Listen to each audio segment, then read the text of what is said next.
திருவண்ணாமலை உலக நன்மைக்காகவும் அக்னி தெய்வமான அண்ணாமலையாரை ஆற்றுப்படுத்தும் விதமாக தமிழகத்தில் முதல் முறையாக நடைபெற்ற கிரி ஆரத்தி சிறப்பு பூஜை. பஞ்சபூத ஸ்தலங்களில் அக்னிஸ்தலமாகவும் நினைத்தாலே முக்தியளிக்கும் திருத்தலமாக விளங்கும் திருவண்ணாமலை அண்ணாமலையார் கோவிலின் பின்புறம் உள்ள 2668 அடி உயரம் கொண்ட மலையில் பெஞ்சல் புயல் காரணமாக மண் சரிவு ஏற்பட்டது. இந்த மண் சரிவில் 7 நபர்கள் உயிரிழந்தனர். மேலும் மலை மீது 7 இடங்களில் மண் சரிவு ஏற்பட்டது. குறிப்பாக அக்னிஸ்தலமாக விளங்கும் திருவண்ணாமலையில் அக்னி தெய்வமாக விளங்கும் அண்ணாமலையாரை ஆற்றுப்படுத்தவும், இது மட்டுமின்றி உலக நன்மைக்காகவும் இன்று கிரிவலப்பாதை சந்தைமேடு பகுதியில் கிரி ஆரத்தி சிறப்பு பூஜை நடைபெற்றது.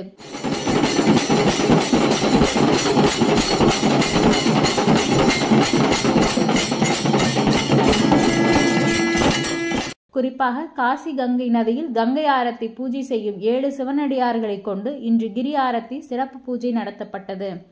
அக்னி தெய்வமாகவும் ஜோதி பிளம்பாய் காட்சி தரும் அண்ணாமலையாரை ஆற்றுப்படுத்தும் விதமாக 7 சிவனடியார்கள் மலர்களை தூவியும் ஊதுபத்திகளை காண்பித்தும் பின்னர் 2.5 அடி உயரம் கொண்ட சரவிளக்குகளை கொண்டு பிரம்மாண்ட தீபம் ஏற்றி கிரி ஆரத்தி எனும் சிறப்பு தீபாராதனையை காட்டினர்.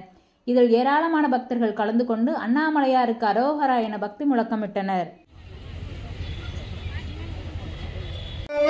सरस्वती नर्मदे सिंधु कावेरी जलेस्मिन् सन्निधिं कुरु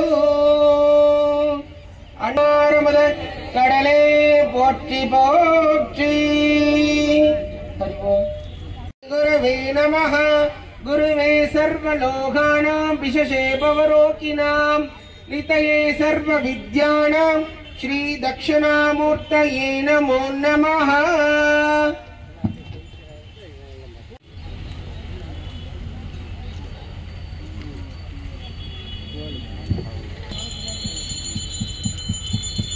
हरि ओम.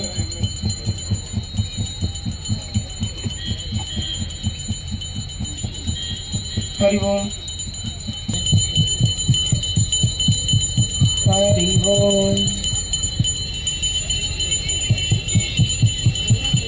हरि ओम.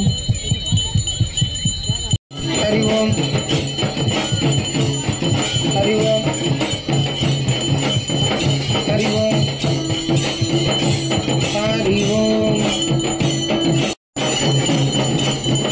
हरि ओम.